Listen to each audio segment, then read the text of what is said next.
Near mint condition, the home of collected edition. That cover's so awesome. Absolute format is the best way to own this story. Time to empty those wallets and fill those shelves.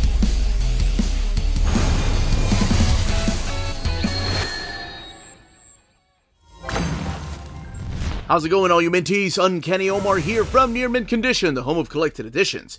And join me today for my overview of the Supergirl Woman of Tomorrow Deluxe Edition from DC Comics. So let's go ahead and get started.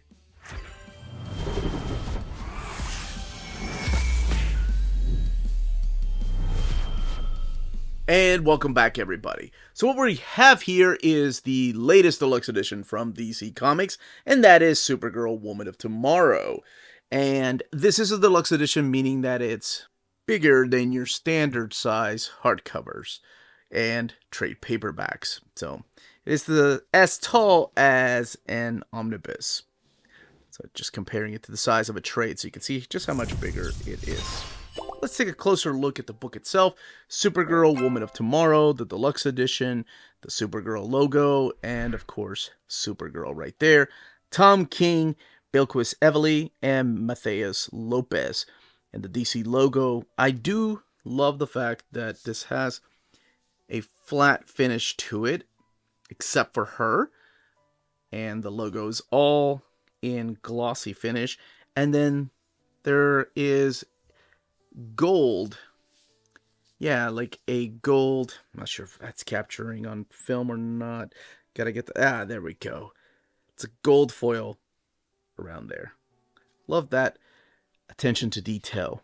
And Supergirl, Woman of Tomorrow, the Deluxe Edition, King, Evely, and Lopez, the DC logo there, and the back of the book, Without a Home, and giving you just a little bit about what the book is, and then the ISBN, retail price being $49.99.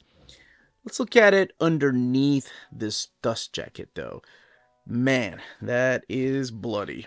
And let's look at the flaps. You have this amazing, almost Phoenix-like image over here, and a little bit on the bio of the creators. So let's look at the front art on board here. That picture of Kara and Supergirl, Woman of Tomorrow, the Deluxe Edition, King, Evely, and Lopez, and the DC logo in this beautiful piece right here. And you're going to see a lot of beautiful pieces inside the book. So let's go ahead and crack this book open, and I'm going to give you the pitch without going too much into spoilers, mainly talking about the first issue of this maxi-series and what makes it stand out. All right, let's go ahead and get this beautiful book open. There's your end sheets, your title page, Supergirl, Woman of Tomorrow, the Deluxe Edition, and this beautiful image. And I'm going to be saying that a lot. There's a lot of, I think, beautiful images in this book. Bilquis Evely is just such an amazing artist. But he's not alone, because Tom King is the writer. Bilquis Evely is the artist of pencils and inks, and then Matheus Lopez doing the colors. And bringing it all together is Clayton Cowles, and Supergirl, based on the character created by Jerry Siegel and Joe Shuster. And you do have an introduction here about Supergirl, and I strongly suggest not reading the introduction, because it spoils a little bit as to what happens later in the book. So I think read the book and then come back to the introduction. And you'll notice that, let me see if I can do this without spoiling things. So Chapter 1, Men, Women, and Dogs. Chapter 4, Restraint, Endurance, and Passion. They're not followed by a cover. As a matter of fact, the cover is on the opposite side of the name of the chapter in this beautiful piece again. So let's talk about what is collected in here. So collected in here is Supergirl, Woman of Tomorrow 1 through 8. And the book has 256 pages and retails for $49.99. So you do get the textless cover over here. It doesn't tell you what issue number it is, but you do have chapter ahead of it. So you could probably guess what issue it is. All right. So in this distant world, this is a really interesting story. We have a narration. And it's this young girl talking about the death of her father. talking about how her father was killed by this guy named Krem, and he killed him like a coward. He killed him when her father was unarmed, and Krem left, and this is Krem of the Yellow Hills, and now she wants revenge more than anything because her whole world was her father. And there's wonderful narration here where she takes the sword out of her father's body, and it describes in detail just how deep the sword went into his body. Now she's sitting around with her 6 brothers, and they're all talking about what to do next, and all she's thinking is, I'm gonna go and kill this guy. He murdered my father, and my father was the world to me. So her mother lets her go. So this is Ruthie Mary Knoll, not Kara Zor-El. So the narration throughout the whole book is this young girl named Ruthie who wants revenge because this guy, this coward, ran away. So she's going to different towns trying to get somebody to go after Krem. She tries to hire this guy, and she's like, look, this is a beautiful sword. It's worth a lot of money. How about if you kill him, I will give you the sword. And the guy's like, no, I'm just going to take the sword and, you go back home and I'll just tell you that he's dead. You got to take my word for it. And of course, she doesn't believe him. So this is where we meet our Supergirl. And Supergirl is here on this planet, so this is not Earth, but she's here celebrating her 21st birthday. And what she decided to do was go to a planet that was under a red sun so she can lose most of her powers, so she could get drunk in order to celebrate her 21st birthday. That's why she happens to be here. So she sees this guy trying to take the sword from this young lady. She's sitting there with her dog. Guessed it, that's Krypto. And she's able to take this guy down, handing the sword back to Ruthie. Now, Ruthie, of course, shares with her everything that happened. And she wants to hire Supergirl as the assassin to go and kill this guy named Krem. And of course, Supergirl, holding the values that we know that she holds, is not going to go and kill anybody. And she kind of tells the girl, to forget and forgive and move on. I do love the narration in this, by the way, because I love the way that Ruthie is all new to this, including the way that Supergirl dresses, because she does come from a different world, including the technology that she uses, and of course, later on when you start seeing her powers, because right now, we're under the red sun, and Supergirl is not as powerful as she should be. So once Supergirl ends up telling her, look, just leave, it's fine, are you listening to me? That's when Krem shows up. So Krem shows up and shoots Kara in the chest. Now, keep in mind, again, she's depowered. Not depowered 100%, but less powerful than she normally is. So this has affected her. So apparently Krem knew this guy that Ruthie went to hire, and he told Krem everything, that these 2 girls are after him, and so he decides to shoot first. So what this jerk does is not only shoot her, but shoot poor Krypto. Again, she's being shot by these arrows, being affected by them, but not really, because she is Supergirl. What ends up happening is that, he takes advantage and shoots. Krypto shoots a dog with an arrow, and she ends up fighting both of these guys, knocking one of them out, and worried about Krypto, Krem ends up escaping and taking her ship. Now, in the next issue, which we'll talk just a little bit about, because this is really the setup. So Krem takes her ship, and now she's here powerless with her dog that's been shot.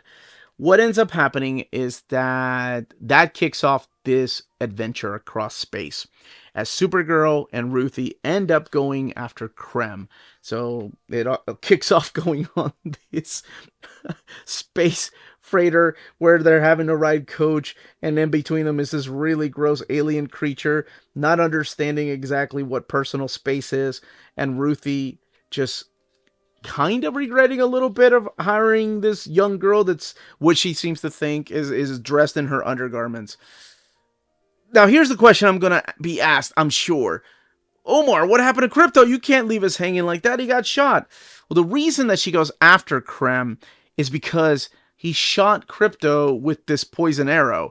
So even though she doesn't want to kill Krem, she needs to find out what kind of poison he used so they can get an antidote for Krypto.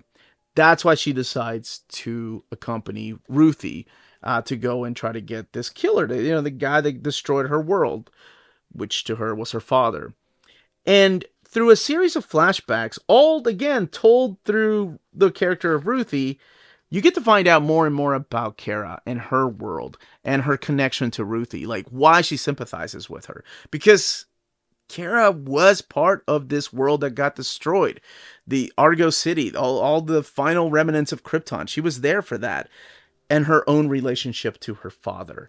And there are beautiful moments in here. I forgot how much I enjoyed this book. I haven't read it in it's been about 2 or 3 years since I read the trade paperback. So it was really nice to revisit this because there's a beautiful connection between father and daughter, and not just Ruthie and her father, but also Kara and her father and her mother too as well, because there are flashbacks about that. But I guess because I'm a dad girl, this one hits close to home, especially later on what happens, and oh man, it still hits. So you are going to see different things in here that aren't found normally in Tom King books, and I'm talking about where he takes like these C and D list characters like the Vision, and please don't be offended, I know people love the Vision, or Mr. Miracle, or the Omega Man, or characters like Adam Strange or the Human Target, and does something to them that almost feels like it's the same kind of trope that he uses, where he decompresses things and gives you a psychological analysis of the characters themselves, most of them suffering from depression or some sort of depression. This one's written a little bit different. It's not written like that. It shows Kara as a strong character, even though there's been so much garbage thrown at her. She still holds those values like Superman, where she refuses to kill, where she refuses to partake in this revenge plot, and she just wants to go and find the cure for her dog. So through here, you're going to see them bouncing around from planet to planet, trying to find Krem, eventually running into Krem, but he's not alone because he has his own group of villains with him.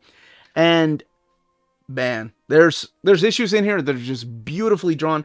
You get to see her explore different powers that I hadn't seen before, like what swallowing a lead, like layered capsule would be like if it had contained some yellow kryptonite, what a yellow sun would do to her, and what a red sun does to her, and then what a green sun would do to her. Now, a lot of that in the introduction is all because of Tom King's daughter just asking these kind of questions. But that's the type of artwork in Comet. You also get Comet, so I'll just throw that in there. And beautiful flashbacks, especially in issue number 6. Absolutely beautiful flashbacks.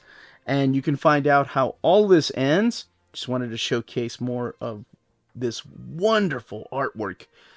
And in the back, let's look at the back here, is where you're going to find your variant covers. So drawn by different folks, and they do give you the credits as to who the artist was on each of the covers here. The making of Supergirl, Woman of Tomorrow, with some sketches and character designs. I do love the fact that they went with the traditional look for Supergirl, for Kara's character. Almost has a classic like Silver Age feel to it. And the cover sketches here, which there are a lot. The thumbnails. Those are all the sketch thumbnails that will later turn into roughs, and then eventually into pencils, and then inks. And then the colors. This is the variant cover sketches, which they really don't show that often. It's mainly the main artist cover sketches that they show. A variant cover. And you do get the script for the unpublished alternate script for Supergirl Woman of Tomorrow 6. In the introduction, after you get done reading it, you can find out why the editors decided to change it. And here is the biographies on Tom King, Bilquis Evely, and Matthew Lopez, and Clayton Cowles. Now, let's talk about the build of the book. 256 pages. It is sewn binding. There's some excess glue down there. But there aren't really any, maybe a couple of spread pages through here. Mainly it's beautiful splash pages like this that you're going to be seeing throughout the book. And the book is printed in... It's that satin type of paper. It's like not really glossy, thick, like the thick glossy paper they would use in the past, but really the paper stock they've been using in recent, probably for the last year or so in deluxe editions. But that's it. That, as they say, is that. If you're interested in purchasing this deluxe edition, don't forget to check out our sponsors. If you're in Europe and you're interested in buying these books, definitely check out Walt's Comic Shop in Berlin, Germany. They have the cheapest pre-order prices, flat shipping rate of €12 for all EU countries, emails answered within 24 hours, waltscomicshop.com, and you can use the code nearmintcon at checkout and get free shipping for all EU countries with your first order over €40. That's Walt's Comic Shop, your reliable source for omnis and premium collected editions in Europe. Ding! cheapgraphicnovels.com, your online home for graphic novels and collected editions up to 50% off cover price. They have excellent shipping and prompt and helpful service. Check out their bargain deals for up to 90% off cover price. And don't forget, the CGN also takes pre-orders. That way you don't miss out on the hottest releases. And they are currently running a special promotion for you Minties. If you're a first-time customer, after receiving your order confirmation email, reply back to that email and let them know Near Mint Condition sent you their way. They will then apply a free shipping promotional credit to your next order in the US. Cheap Graphic Novels, your source for the hottest books with the kind of deep discount, quality shipping, and customer service that will keep you coming back for more. And that was the content, the page count, and build of this deluxe edition. Let me know in the comments down below if you plan on picking this book up, if you already have the trade paperback, if you're hoping one day we may even get an absolute edition of this story, and if you read the story, what you thought of it. Any questions, leave them down below. Don't forget to smash that like button, subscribe, and ring that bell for notifications. Everyone, stay healthy and safe out there. Much love.